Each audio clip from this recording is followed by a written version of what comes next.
Yo, what's up? It's AP on here with Starve Talk with Jay Halim. I'm the owner and CEO of the Hooper app. Check it out. Three basketball heads out there.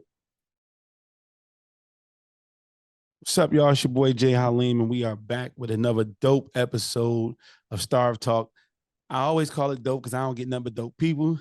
And this is no exception. Listen, y'all, if you know me, if you follow me, you know I love ball. I played ball when I was younger. Now I'm pushing this young boy of mine. My son is such a basketball head, man. I never even imagined to see something like that. So, I met him, going to a camp with my son, and he has some amazing things going. Y'all know I do everything business. I am a full-time, author, writing books about business. I've been in business for the last 20 plus years. So when I saw what this brother was doing, I said, I gotta talk to you. I didn't know his story, didn't know his struggle, but I know if he's an entrepreneur, he Yeah.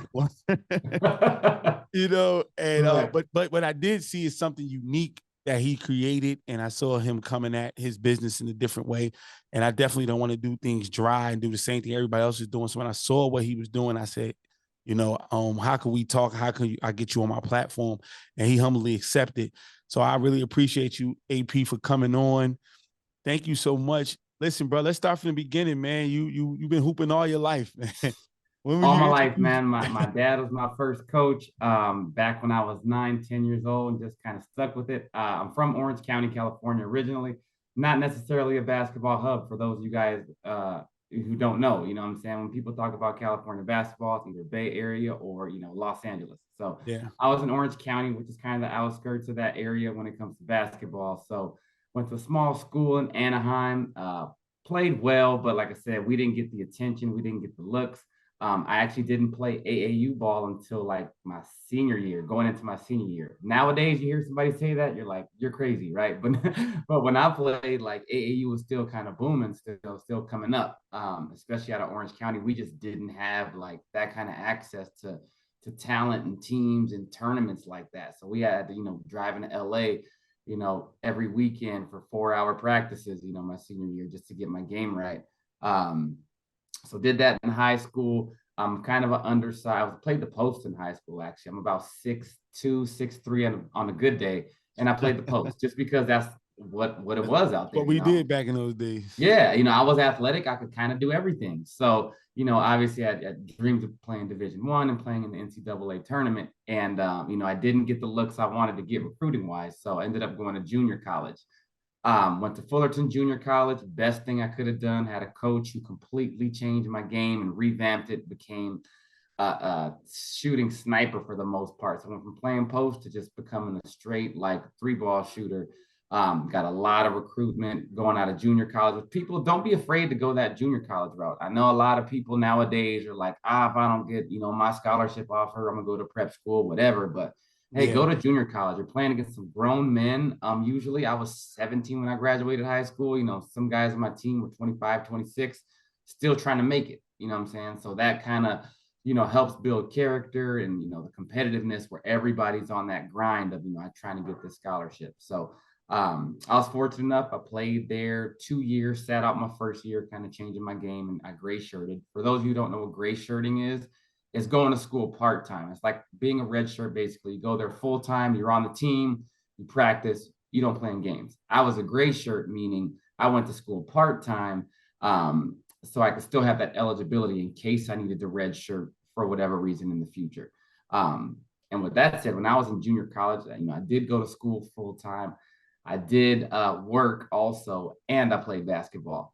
Wow. And twice a week I'm putting up 30 points. So I'm saying it was it was hard. Like I hear people talk about the grind, but I mean, yeah, I went to school, worked, practiced.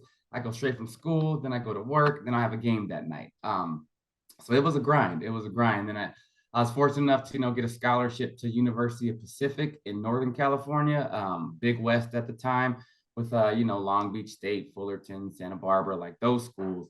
While I was there, I didn't play much at all. Our team was really, really good. For my junior year, we were 22nd in the nation, which was kind of unheard of for a small school mid-major. My senior year, we were 15th in the nation. Went to the second round of the tournament both times. school nobody ever really heard of. We killed it. We went 17-1 my first year in conference and 18-0 my second year. So we did really well. I didn't play a lot, but the experience I got was like no other because I'm playing against, some of the best guys in the country on a daily basis, just working, grinding. And luckily, I played hard. Practice was my game because I didn't play that much. So every day in practice was like a game to me. So, going up against those guys, Oh, I want to get to that. I want to get to that because yeah. you dropping some real nuggets through your journey. One I want to get back to real fast because I don't want to lose my train of thought. Yeah. You said, I just watched an interview with Nick Cannon, and he was on Earn Your Leisure. You familiar with Earn Your Leisure? Yeah, yep. And he said something. It was just a sound bite, but to me, it sent me to a whole nother space because I was really pissed off about it, to be honest. He said it's not worth it to network. Really? Nick Cannon said this. Yeah. And now I brought this up because you said you didn't get the looks. Even though y'all had a great team, y'all did well in high school, but you didn't get the looks. So imagine you doing the same thing in LA where you can get the looks. Yeah, right. Imagine you doing that in the Bay Area where you can get the looks. Right. Talk to people about how important it is. And we're going to get to the business side of it, but this is just on the basketball side of being able to network, brush shoulders, be in the right place to get a certain kind of exposure, even in sports. It's everything. It's everything. It's, especially with this basketball game, it's who you know. Even my junior college I went to, like we didn't really win a lot, but my coach knew everybody. And he was very familiar with that and just making the right people, meeting the right contacts, and just getting yourself out there and getting those looks. It's the most important thing forever because people aren't going to know until sometimes you got to put that foot forward and take it upon yourself to go network. Kind of jumping forward after college, that's how I found my agents. I was just going everywhere, emailing, sending people film just nonstop because I didn't play. So I had to make a resume playing in summer leagues and semi-pro leagues and whatnot. So it's huge to be able to network. Yeah. Wow. That's so major. And the funny thing, I've never heard that because me playing ball, my family, we talk about it all the time. I said, we did very well, but we had sucky coaching staff, especially our head coach, because they didn't send no video for nobody. Right. They didn't do anything for us, and I was telling one time I did a video, I was saying that I didn't play with him, but I played against the guy. He was the best shooter in the state of New Jersey, where I'm from. Yeah. And he still didn't go D1.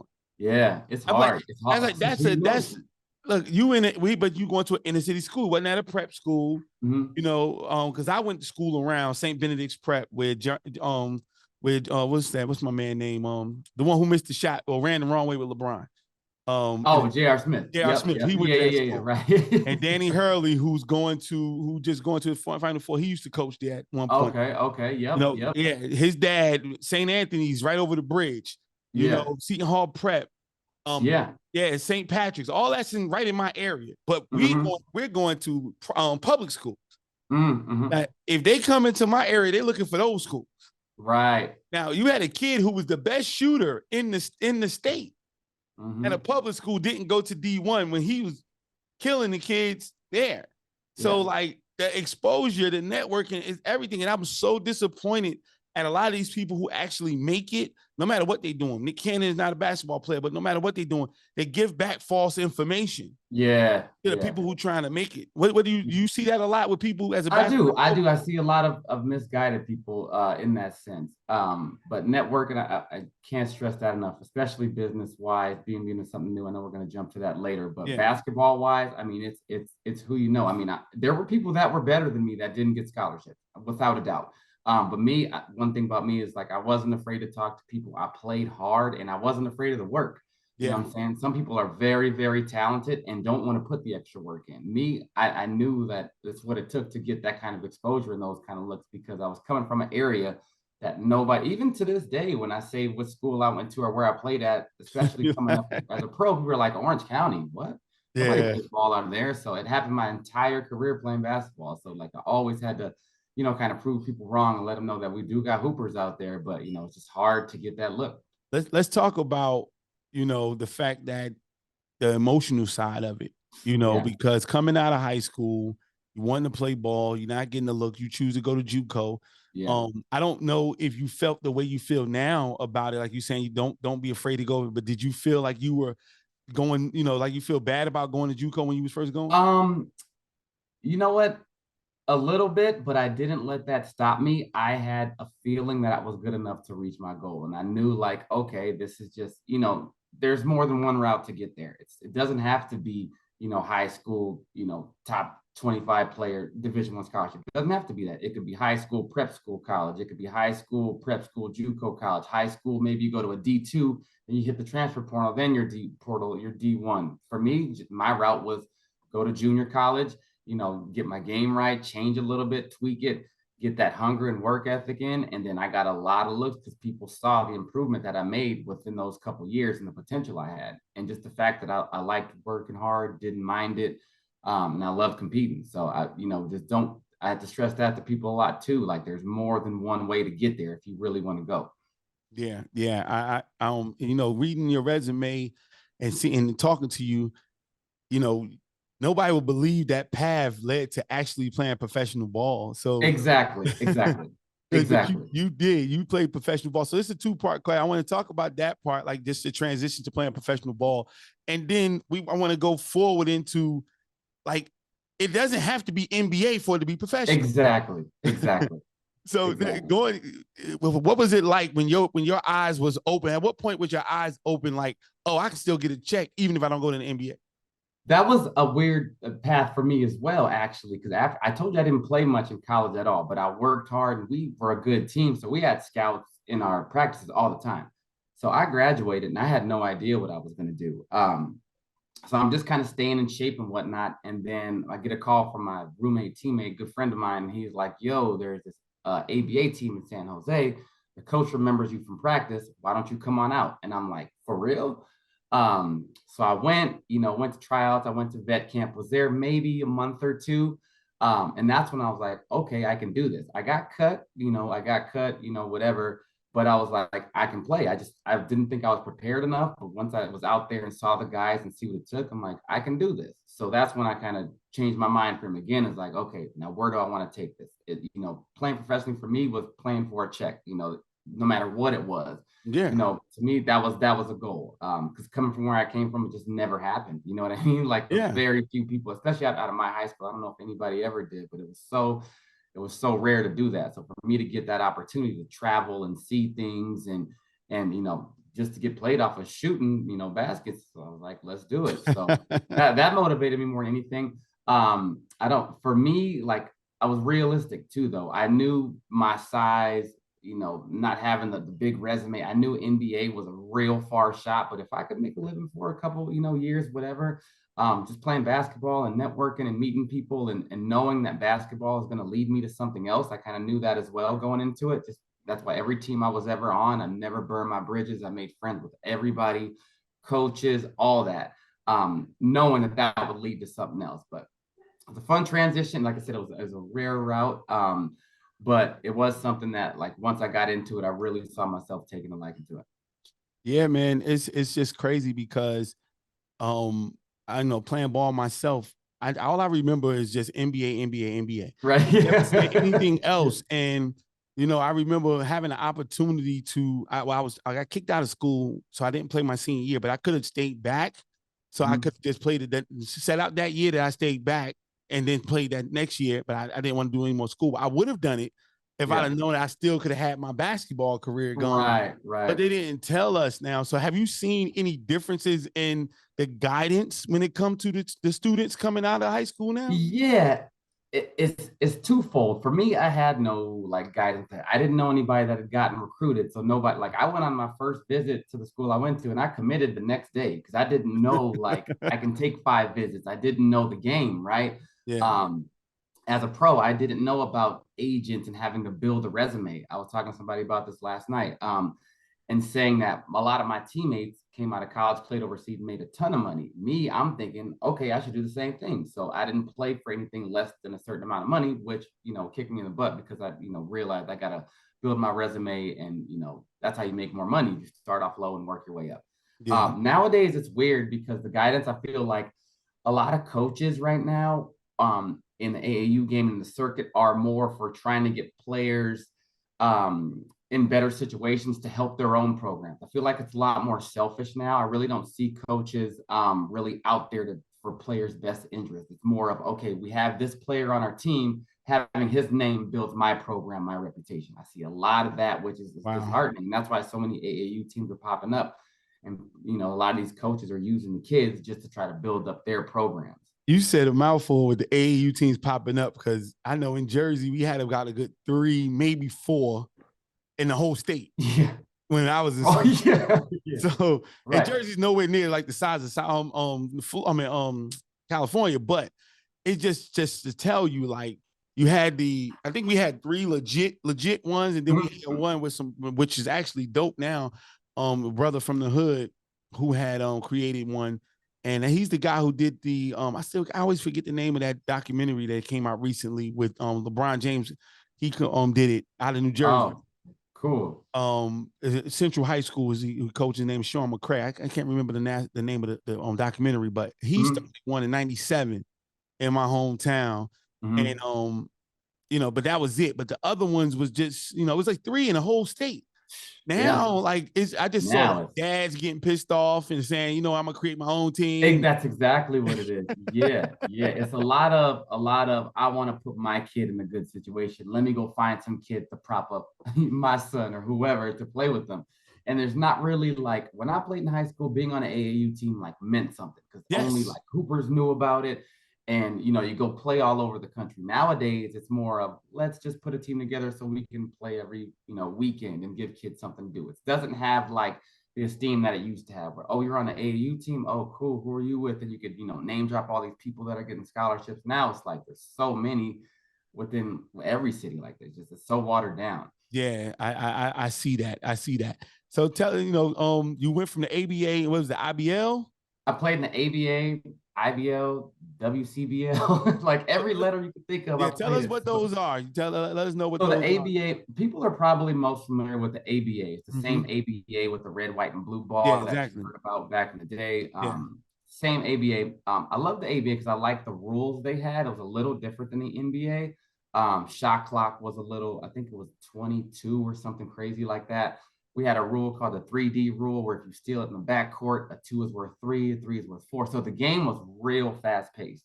So I played for a team in Alabama called the Alabama Bounce, Southern Alabama Bounce. I played in San Jose for the San Jose Skyrockets, a couple of team in Long Beach for a little bit, just kind of all over. And then I played, that was the ABA. Then I played in a league called the IBL, which was, my team was based out of Santa Barbara. That's the International Basketball League. That was probably my funnest time I had playing semi-pro. It was a spring league, so it was about from April-ish to June-ish. But we had a lot of really good players in there. I played with a lot of NBA guys on my team that I thought, you know, coming out of Orange County, I would never play against guys like this. But you know what I'm saying? So I got to do that. And I played well enough in that league to where they had like a tour team that they took to China. So the league was about 37 teams, and I was selected to represent the league in China. So we went on a tour for a couple of weeks, which was really, really fun. Maybe a couple months, maybe 2 months or so. So I got to do that. Playing the WCBL. It was fun, man. It was fun. It was hard. Like the travel was something I couldn't get used to. Because here you can drive 20 minutes to go to an airport. There it was 2-hour train, 1-hour bus ride to the airport, fly 2 hours, land, play, leave, and do the same thing the next day.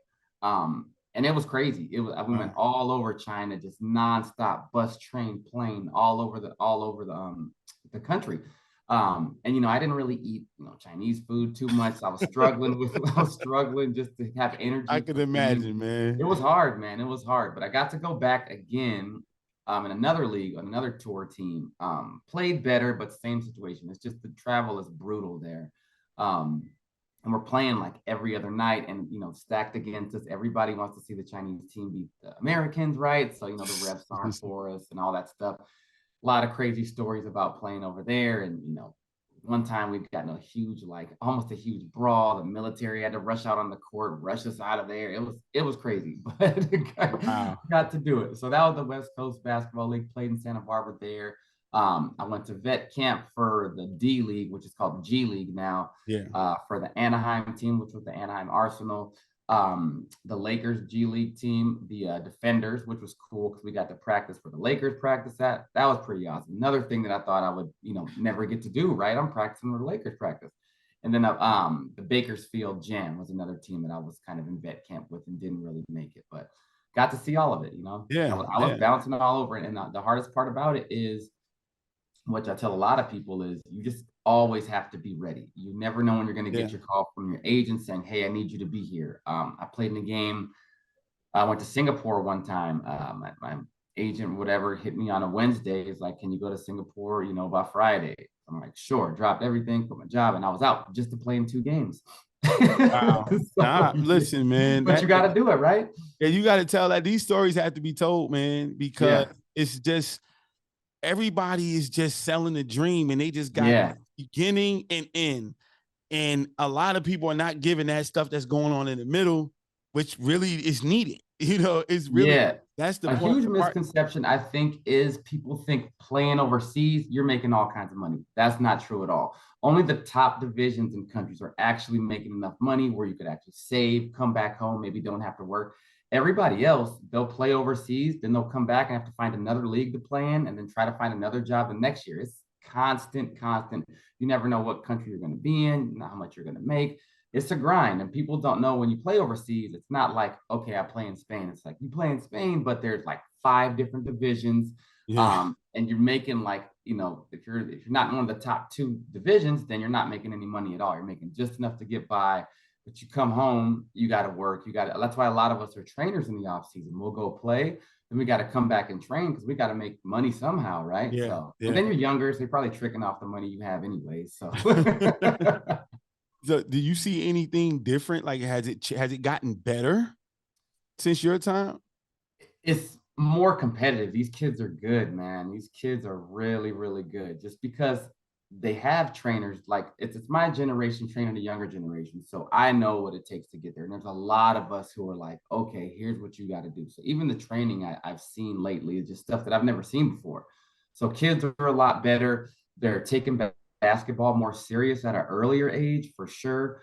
Like I said, I didn't play AAU till I was a senior, but now kids will start, 5th, 6th, 7th grade and play all year long. Kids are like eating right now. I mean, I didn't have any kind of nutrition plan when I was in high school. Whatever I ate Starburst and some Doritos and a soda, and I'm ready to Exactly. play that night. Sprite and then just run all day. Just go Yeah, run. Play now all kids game. have like protein shakes. They're like lifting weights, like have a trainer. So that's why it's so competitive. You'll see these kids. A lot of kids have gotten a lot better.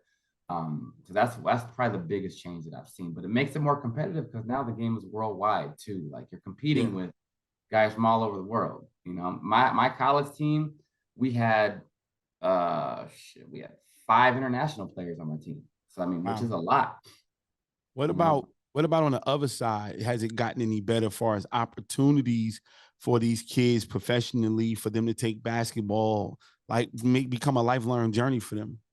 Um, I think it's harder now for kids to go overseas because the like if the international players have gotten so much better, you don't necessarily need an American on your team. You know what I mean? Whereas Wow. before, you're Yeah. like, we need this guy because he's so much better than everybody else we have in our country. Where now they're catching up. So it's hard in that sense because a lot of the international guys have just stepped their game up, and but they've changed the rules. When I was playing, and some certain countries had a 2 foreigner per team rule. You know what I mean? I think they've kind of gotten away with that. And 2 foreigners mean usually an American. Yeah. Some countries they wouldn't let 2 Americans play on the same court at the same time. So it's like, it's changed now. They've opened it up because they see how much money basketball generates and then the entertainment purpose and value of it too. So it's changed on both sides, I think. But I think it's changed in a healthier way to where people are getting more exposure, but the competitive side of it is much harder nowadays.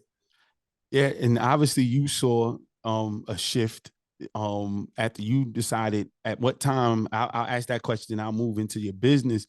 When did you say, all right, I'm done?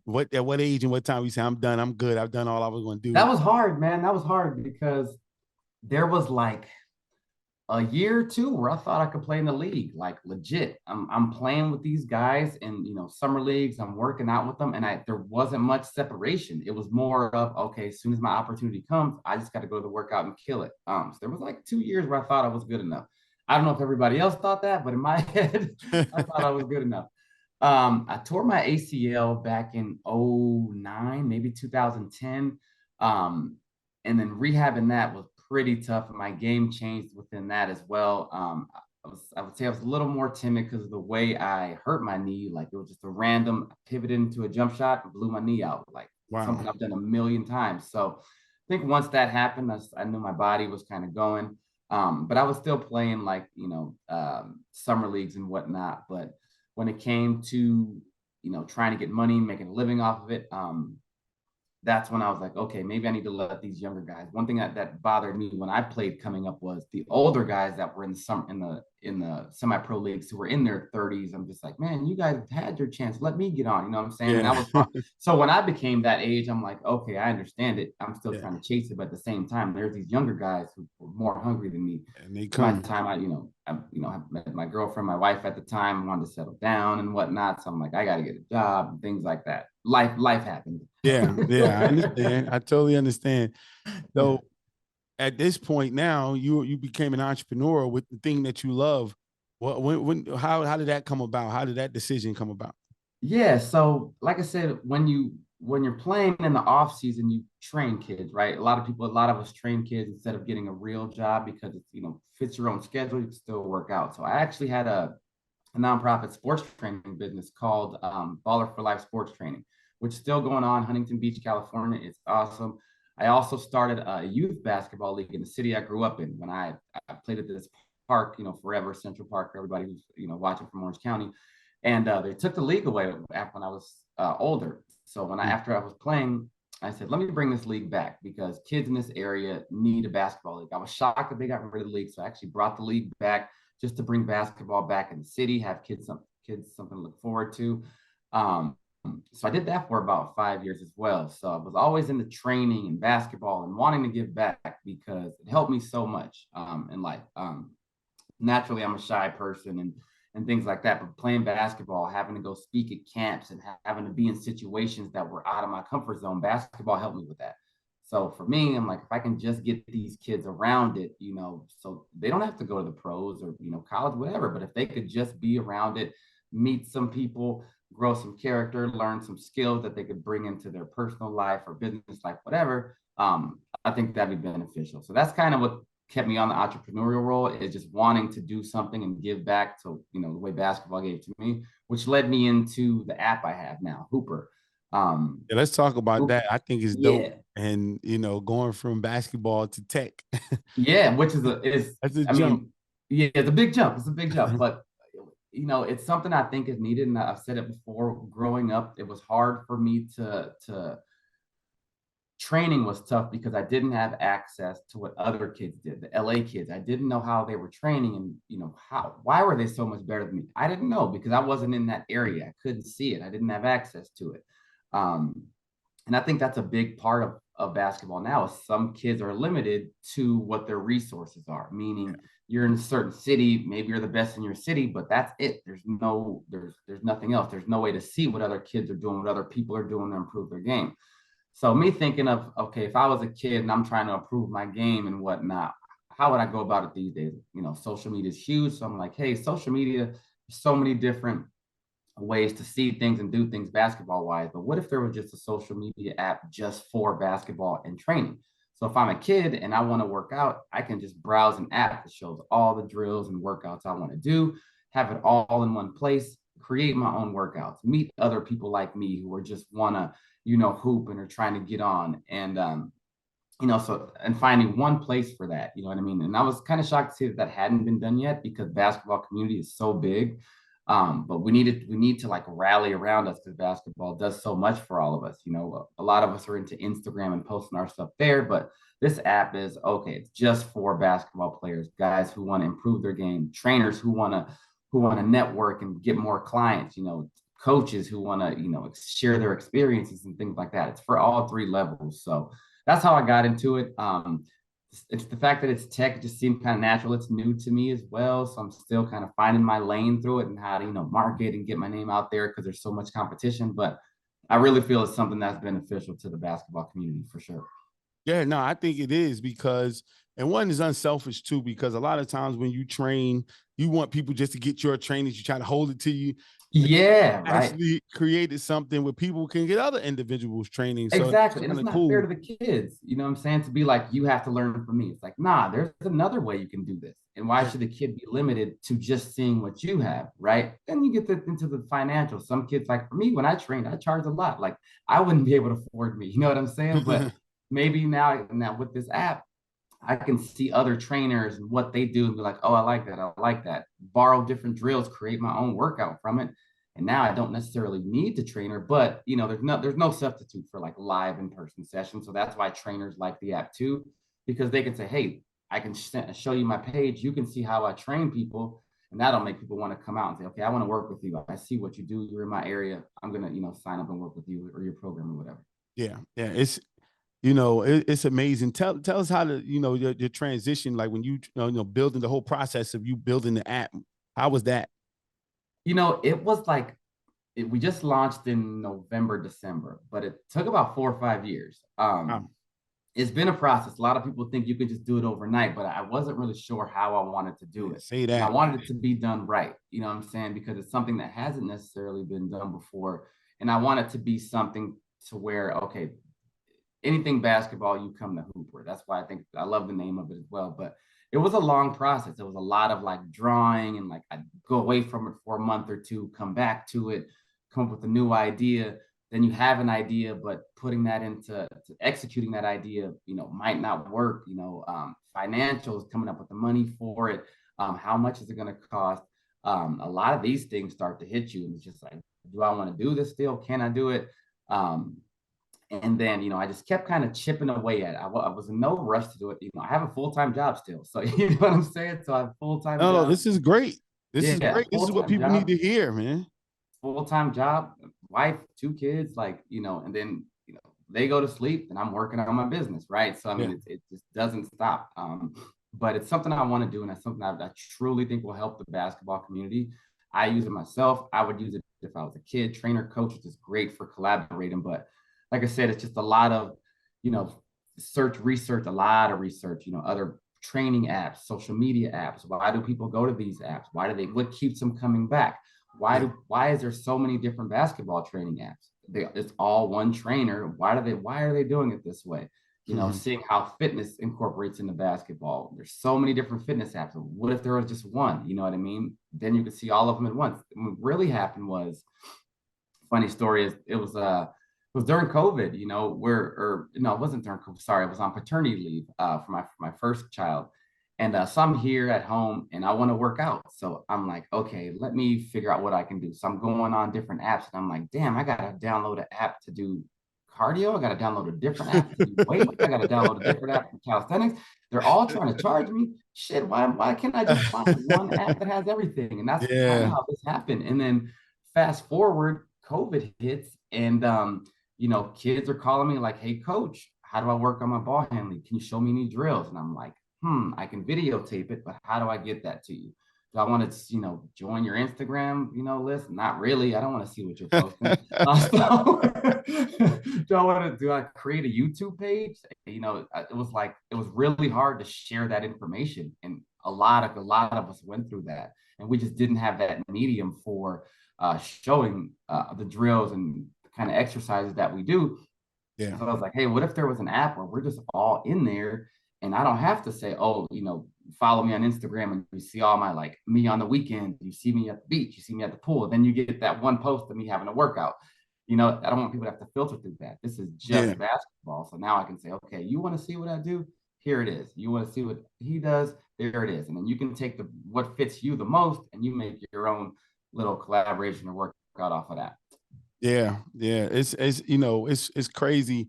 It is a lot. And Yeah. from the business perspective, I love what you said. You said it took you 5 years because everybody Yeah. swear it takes 5 days or Yeah. 5 weeks. I mean, Nah, man. it just bothers me so much on social media. And again, I teach business full time. I've written two books about business. Yep. You know, so I just literally released one in December about business. Yeah. And I have another one. Like this is all I do. Been in business for 20 years. I've never had this overnight success. I'm still trying to find it. Where did that happen? Yeah, exactly. And so they're telling the people to go to college. Like, you know, I get it. You know, don't go to college and waste your money, but you can go to college. It's something to do, because if you're running a business, and I'm getting somewhere when it comes to your app, you went to college, and I'm sure if you had some help with your app, this was people who went to college, right? Yeah. Helped you with your app. Yeah. You understand what I'm saying? Like, and it still took y'all 5 years. Yeah, and we're still tweaking it, and it's not like where I see it should be isn't where it is yet. You know, I'm looking 2, 3, 4, 5 years down the line when everybody's on it. Now we just have our core group of people who know about it, but getting the word, I like, as an entrepreneur, you have to see down the road, right? You can't just be like, oh, this is my app. Like with an app, technically, I could launch it, not do a thing, it'll be on the store, but that's not what I want to do, right? That wasn't my goal. My goal is to change basketball, right? Like bring it into the future, right? Open this is, you know, I'm big on community with this app. Like we're a basketball community, we're sharing, we're, you know, that's why these other countries are getting so good so fast, is because they share the knowledge. We don't. Our trainers be like, come to me, this is what I do, and they won't tell anybody else. Whereas the kid will bounce back, and coaches have the nerve to get mad at kids for going to different AAU teams because they're not learning what they need to learn. When, you know, for them, they got to have their options open too, right? So it's hopefully the idea is to put everything in one place. But yeah, back to being an entrepreneur, like that's the goal, is just looking long term with it, and it doesn't happen overnight. Like I didn't think it would take this long, but I'm glad we got it out. And now we know the grind, and now we know the tweaks, we know what people like. So yeah, but it's fun though. You coming around the corner for me, because I was about to ask you, like, 5 years in now, what would you do differently, knowing what you know now after you got this information? That's a good question. I think the hardest part is not knowing what I didn't know. I'm thinking, okay, as soon as I launch this, everybody's gonna like it. But it's like, okay, well, first, how are they gonna know about it? That's the most important thing, right? So for me, I use it. I'm in there. I see all the benefits. I'm like, man, this is dope. If I could just get, you know, him or her to look at it, I'm sure they would like it. So that's the biggest thing. I think I probably would have started marketing it a little bit earlier, but at the same time, finding my target audience was tough. I didn't want to just be all basketball, because sometimes you have people who just, you know, repost highlights on Instagram, things like that. I want mine to be very, very niche. Like, okay, this is for training. If you want to get better at basketball, you want to be a better trainer, you want to be a better coach, this is what the app is for. It's not necessarily for your casual fan who just watches basketball, you know, when the tournament's on and stuff like that. It's not really for that. And then also making it a training app and a social media app. It's kind of like a hybrid. So you learn a lot from it, but the community is only as good as the people that contribute to it. So with this app, like every time somebody posts a drill, it gets put into our drill library. So if I post something, you can see it. Be like, oh shit, AP got a new dribbling drill. This is dope. Check it out, right? So anytime somebody posts it, but that's what makes it great, is it can grow. A lot of training apps will have their handful of trainers, and those are the only people that are contributing to that, right? But for this one, the whole community contributes. So as soon as I post something, everybody can see it. Somebody in New Jersey can be like, okay, that's what they're doing in Cali, I'm gonna try to do that too, right? So, and that's how I think we all grow too. Yeah, I see that. I definitely see that as a benefit, you know, everybody just, because the truth of the matter is about business and people paying attention. They, you know, after a while, it's only so many tricks you're going to do with the basketball. Yeah, exactly. So, exactly. You know, and the parents aren't as slow as you think they are. It's the trainer who makes them feel good, who makes them, who really can. And this being a business coach, full-time business coach, certified business coach, I tell people all the time, in sports and in anything, you have coaches or managers, a lot of times, sometimes they can't do what you do. But it's the person who's able to bring the best out of you. Exactly. You know, Michael Jordan and Phil Jackson couldn't hold his jock strap. Yeah. But Mike said, I'm not playing unless I'm playing for Phil. You know, if Phil will be here, I'm out.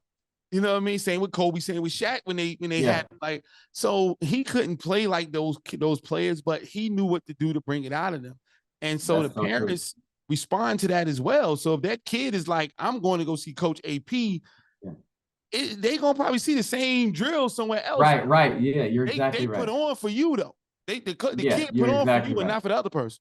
Yeah, and it's weird that happens, but it's how people respond. And for me as a coach and a trainer, like I'm not cookie cutter, right? Like I'm not just gonna say everybody's doing this shit, right? No, it's like, excuse me for my language, but yeah, I'm more of okay. This is this person, and you got to treat everybody different. That's what they say. Phil Jackson was so great at. He knew what buttons to push for each player. It wasn't the same for everybody. And you got to do that as a trainer and a coach too. It's the same thing. It's like okay, this is different. Now the cool part with the app, you have an idea of how I train because you can see it before we even talk to each other. You can see what I do. You can see the type of drills I do. You can see my temperament. You can see the groups I work out with. You can see all that. And then when let's say you do decide to work with me, then you have an idea going into it. Because I know a lot of times, one thing that was hard as a trainer for me, business-wise, personal, or in specifically, is getting new clients, right? And a lot of times I had to say, okay, you need to take a free session. If you like it, then then we'll get on, we'll sign you up. But that free session, I should be getting paid for that one session. It's still my time, right? Yeah. So now with having the app, you already have a general idea. So day one, you know what to expect. You don't have to check my references or nothing because you see it. You come to me day one, we start working. There is no feel out process or, oh, I don't know if I like it. It's like, nah, you've already seen it. You know what I'm saying? So as a trainer, it helps me a ton business wise. Speaking of which, you've been around this for a long time.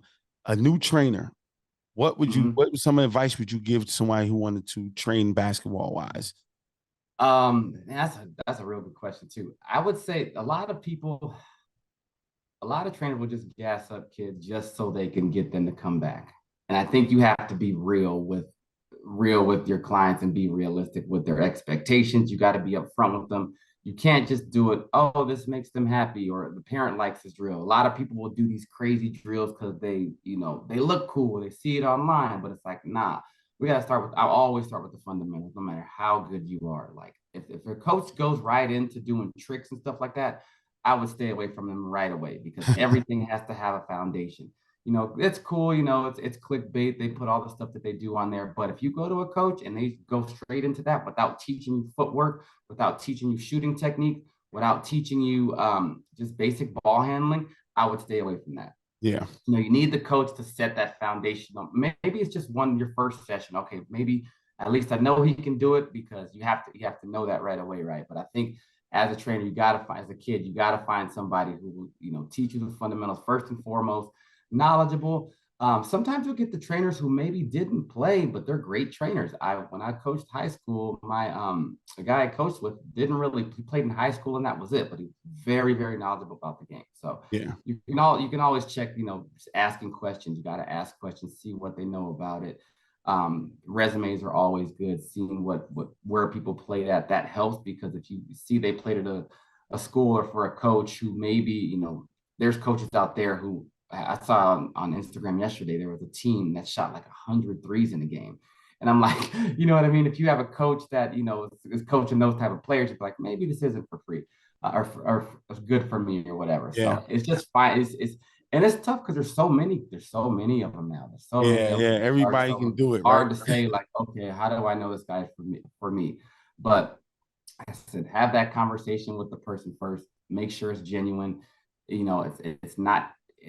You're not coming to train with me because it's going to be fun. Like that's not what we do here, right? So you know what I mean? Like, well, if it'll be fun, but you gotta work. You know what I mean? Yeah. I think a lot of trainers, and unfortunately, will just try to make kids happy and grow programs just so they can pat their pockets. But you got to sift through that. Yeah, I totally understand that. I have an acronym. The S.T.A.R.V.E is an acronym. It's called Stand Tall and Reclaim Victory Every Day. Mm-hmm. So what does that mean to you? Thinking about your life, thinking about your journey, thinking about where you're trying to go. What does that acronym mean to you? Stand tall and reclaim victory every day. I think it's just a self-confidence thing. Basketball, I think, is one of the best ways to learn self-confidence in yourself. Mainly because you get into it, what you get out of it, what you put into it, right? So standing tall, I would just say is like, okay, I'm confident, I'm me because I know I put the work in. A lot of people, confidence can be built. And a lot of people don't know that. But if you do something enough, over and over again. You get good at it. When you're good at it, you build confidence in yourself. When you're confident, when you have confidence in yourself, even walking down the street, you can tell when you walk by people if they look down or if they look up at you, right? Yes. Yes. Right away you can tell like how they feel about themselves, just general, everyday life. You can tell like, okay, this person for whatever reason, they don't walk with their chin up, they put their head down when certain things aren't going around. So that's how I look at that. And then with the victory part, reclaiming victory, I like that a lot. I just think it's winning the day. Like for me, I try to I do like an audit before I go to sleep at night. Like, okay, what did I accomplish today? Because you can get better at something every single day. It doesn't have to be, oh, I signed this deal for X amount of dollars, I made a partnership. It's like, no, you can get better at something every single day, whether that be when I'm in the gym, did I do one more rep? Did I try a little bit harder today? Okay, did I make my daughter like her lunch today? Shit, stuff like that. You know what I mean? So there's stuff you can get better at like every single day. And I think that's important as far as, personal life, basketball, whatever, business wise. Like I like reading, like, okay, did I read, and it could be a page. I don't always sit there for an hour and, read and like dive into it because I might not have the time, but did I do something today to better myself than yesterday? Yeah. So, I think that's really important for sure. Says he like reading, so I gotta make sure I have my assistant send you a digital. I'm reading. Yeah, I gotta make sure you get that. Hey, listen, you hit it on the nose. I always tell people I started back reading about 7-8 years ago, but I really wish I would have never stopped. Oh my God, that's such a superpower. And it talking is. I is started a late, superpower, man. I I when I tore my ACL, I was reading because I couldn't do anything else. Nothing was on TV, and I'm just in bed, yeah, and that's when I started. I read a book called Lone Survivor, and they made a movie out of it actually about this deal, gets captured, all that stuff. But one thing I loved about those kind of books are the training they go through. I love yeah. like David Goggins. Like I love Navy SEAL books, man. I don't know what it is, but hearing about what they have to go through and the mental toughness of it. I ran the half marathon a couple weeks ago out here, but and I read David Goggins' books. He's like an ultra marathon runner, but it just mentally like what it takes to get over things because you could do anything. That's one thing, it's underrated, but like people say it all the time, put your mind to it, you can do anything, but it's true, man. It's and I I think agree. it's so true. And I hate saying it because everybody kind of says it, but it's true. Like I would have never thought when I was playing ball, high school, college, even, and I went to college, I had a computer major. I would have thought that I would start an app or even have a dream of changing how basketball is. I would have never thought that. But Yeah. as I started thinking about it, it became more real. I set little goals for myself.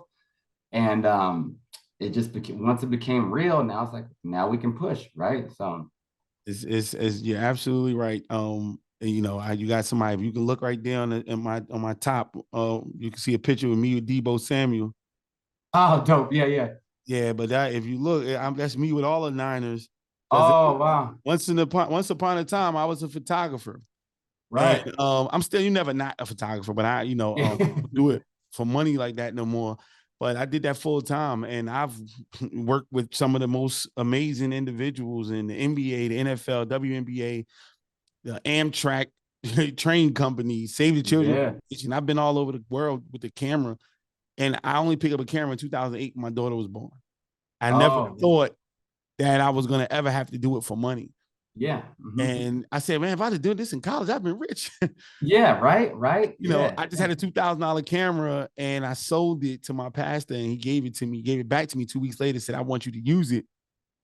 And I said, all right. And after that, I became a photographer. I Wow. never knew that it was going to change my life the way it did. Mm-hmm. Because that Mm-hmm. put me in a position to be a business coach and some of the other things. But people used to ask me when I would come to function with my daughter, she's little, and I got my big old camera, and they're like, oh, can you do it? Well, I'm like, I don't do that. That's not what I do. Yeah, right. But get my back against the wall, and I'm like, this is all I got. And I sold it, and he like, nah, use it. I'm like, you know what? Let me see. And it changed my life. But I never thought in my wildest dreams, I used to look at photos and I was like, man, ain't no way I can get a photo like that. And if I show Right. you my portfolio, you'd be like, oh, wow. Like, because I've like Asia Wilson, I did her Nike shoot, Oh, dope. so Yeah. like it's those type of things that I was able to do. I would have never in my wildest dreams thought. So I'm with you when you say that type of thing. Like, okay, my back is against the wall. I'm gonna try to do this. Hey, it's this or nothing. And magic came out of it. Yeah, yeah, Magic came out of it. So, it did. we don't It want to have did. to put you, we're not saying that you got to get with your back between, against the wall of your Right. place all the time for you to bring no greatness out. But at the same time, just know that you can do that without having to go through no struggle. And, it's going to be some struggle, but it's good struggle and it's bad struggle. It is. I agree with that. Yeah. And it makes you appreciate it much more. Like me, like I celebrate everything. I'm very, very big on that, man. Like any chance, because life is so hard. There's so many things that could go wrong that when something goes right, you need to acknowledge that because it's not easy. You know what I'm saying? So a lot of people are like, oh, you go out all the time. I'm like, well, not necessarily, but if I can celebrate something, I will, because it took a lot to get here. For me to launch the app, like, took years to get there, was just like, weight lifted, but also put right back on my shoulders. I'm like, now it's real, right? So, so you gotta give yourself flowers sometimes too, right? I think because we do put in a lot of work. Time. You know what I mean? All the time, man. Yeah, We got to normalize that. Yeah, exactly. We got to normalize that. We're so busy waiting on somebody to give you, your flowers before you stamp yourself. And I felt that way. I became a motivational speaker first. And I remember when my friend gave me an opportunity. He's literally he's in Atlanta. He called me in Atlanta to speak. He created a nonprofit. And I was bit by the bug because he knew my story. Right. And I said, you know what? I'm not going to give anybody a chance to wait and like to tell me or deem it if I should get paid for speaking, because I knew I was dynamic at it from the jump. I did it I did two times straight. Did it in the morning and the afternoon. That second one, they went crazy. It was at Georgia State University. They went crazy. I said it was one of the most amazing feelings. And again, we used to like to talk in front of people like that. I mean, behind the scenes, yeah, I'm good. But I said, what? And I did it. I said, I'm not going to wait for nobody to tell me. So I created my own scenario for me to speak. And I charge from the door. Like, okay, we got this, we got this, we got this, and it's $50. Yeah. And you just got to deal with it. That's what that yes. And they paid. I had 100 people show up the first time. Yeah, it's creating value. Yeah. And after that, it was just a done deal. I knew what people needed. I got the partnerships right. I said, okay, I'm giving out a lot. Okay, you're gonna get this people, you're gonna get this, you're gonna get this, but you're gonna get me, and I'm gonna keynote, and I'm gonna have 3 or 4 other speakers, but it's gonna be me, the one you're gonna see at the end. I don't think I did so great the first time. I'll be honest. Yeah, I'm about 150th down now at this point, and I'm it was what it was, but I wasn't planning on waiting on somebody to deem me important enough. So give yourself all the props you need to, and let people hear you. Tell them this is how you come around me. You come around me giving me props, not from a conceited space. But hey, look, this is what I did, because it's not easy. It's not easy to create an app. Absolutely, it's crazy. Like. I'm in awe. I'm in awe of you. Like, yo, that's what's up. Yeah, especially, and the thing is, like I was gonna say, Nas has a saying, he says, "I'm my own cosign." Like, yeah, I don't need nobody else. Like, I'm my own cosign, right? So if I'm saying this app is dope, then it is. Yeah. And for me, it's like there's not many Black people in tech. So for me, that's another reason. Like, we're afraid of it for whatever reason, but we can do it, right? So like if it's me doing an app which leads to something else or inspires somebody else. So I see a lot of people are just like, wow, you did that. I'm like, yeah, you can do it too. Like, there's so many people who are out there who will say, oh man, I thought of this app, or this would be a good idea, and they just never follow through with it. I don't know why. And you just can't be afraid of that. You know what I mean? Yeah. Well, some people are just not set to do it, and I don't think that they should all the time, because it just saturates. No, it really does. I met a woman yesterday that said she wrote 58 books. Damn. And I said, okay, now on one hand, that's a lot. On the other hand, that's a lot. And you're not, you know what I'm saying? You're not moving the needle. Like, you're oversaturating what it's like to be an author. You see what I'm saying? And so for me, I'm like, I know my books are powerful. I know I've sold a good amount for an independent, author. I mean, very, very well, and I'm sitting there like, this is not something that people do all the time, but they listen to you. You figured out how to do it. You just throwing books together just for the sake of saying it. I'm like, it's nobody that's written 58 books that shouldn't be self-sufficient and at a certain space. So you're making it look real tainted. You know what I'm saying? And so I don't want nobody to create an app just because they got some money pay to get an app, and then like 50 other people do it. And they're like, oh, it ain't that. It wasn't all that. Because they did that in photography. I know people that's, had, big jobs and corporate jobs, and they're going to try to buy the same camera I got because you got $5,000 to just to Right. So you want to get exactly what I got, my $5,000 camera, because I do $5,000 level work.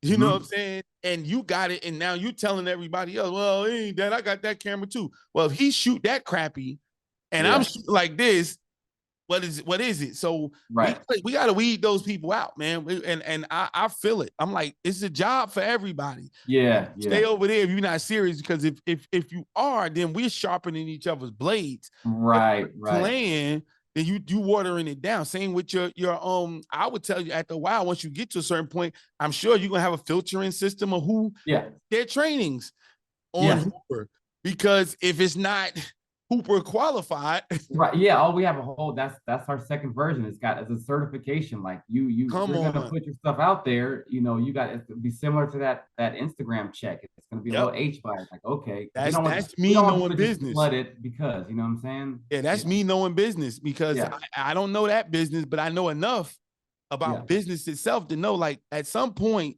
you got to make sure it's a certain level of individual that gets on Hooper. Yep. And it's a quality control. That's all it is. Quality control. Yeah. So you got to make sure you have that quality control department, the way the kids are saying Hooper is good, or other people are saying Hooper is good, and I got this, and then you keep it not from being. It don't have to be 100 people.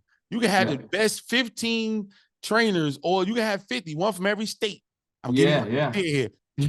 Trainers from every state, or 2 from every state. So that's why it's 100. So you getting a lot, but you still not oversaturated. It's the quality for sure. And that's what I'm seeing a lot. And that's another reason we did it too. Because Instagram, you just see people do like, stuff to get clicks. You know what I'm saying? It's like, it's not worth it. And there's so many of us who really want to like learn and feed off of it and like get motivated by seeing I get motivated by seeing other people work out. My wife did a dry triathlon for her fitness class yesterday, and I came home and worked out right away. I'm like, okay, this is what it takes. So like, you know what I mean? Hopefully with the app, same thing. Like you see quality drills, you see people that that are in there. We have like, one of my good friends, one of my partners that trains a kid out of USC, and we put all those drills in Hooper. So you want to see what they do at Division I in the off season. And they lost in the tournament 2 weeks ago. He's already in the lab working on next season. You know what I'm saying? Didn't take any time off. Landed, got straight back. They played in Vegas. As soon as they landed, he was back in the gym the next day. And you want to see what he's doing in the gym? You got to go to Hooper to find out. You know what I'm saying? No, look, there's no better way to close. He said you got to go to Hooper and find out. Tell them how they can find and download Hooper right now. Hooper, you could either find it in the App Store or the Google Play Store. Just search Hooper, HOOPR, or go to our website. That's www.thehooper, THEHOOPR.com. And there's a link straight from there. You could download the app as well. So as soon as you go to the website, first thing you'll see is download for Android, download for iOS or whatever. Click on that, take you right to the store and download it. Listen, y'all go ahead and do that. If you are watching this, you'll see it on the screen. What's your social media so they can follow you and see what you're doing? Social media, Instagram, it's my personal one is AP12. That's AYEPEE12. And then our Hooper, I highly suggest you follow that because we put a lot of great content on there. It's Hooper, HOOPR _basketball app. So definitely go follow us on there as well. I love it, man. Listen, it's been a great conversation, and you in Vegas, so we're gonna be connecting a whole lot more. This little boy of mine running around playing basketball, so I'm had to run him through you. Yeah, for sure. And beat up on him a couple times. I need it. Beat up on him a couple times. Yeah. Make sure he ready to go. But no, man, I really appreciate what you're doing. I appreciate your innovativeness and what you're doing with the app. We will support. And however we can partner up and whatever we can do to support you, keep us in mind, man. We're going to see each other very, very soon around the city doing some more things in the basketball circuit. Yeah, you'll see us at camps. You'll see us at all the tournaments this summer. So you'll see either me or you'll see the card with our little QR code on there. So you'll see us somewhere. No problem, man. Listen, brother, thank you so much again for giving me some time.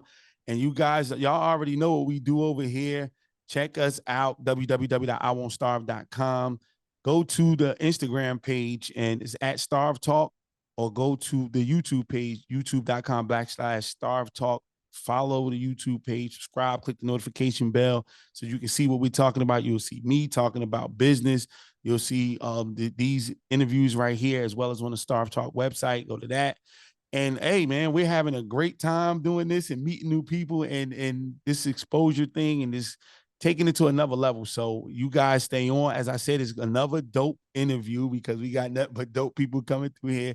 You guys remember to stand tall and reclaim victory every day. That's what we do. That's not just what we're doing. That's what we're selling. We're selling motivation, inspiration by hearing these amazing stories by people who live in real lives, not a lottery ticket. It is a way to get to the top, but you're going to have to work for it. It's been your boy, Jay Halim. I see y'all next time.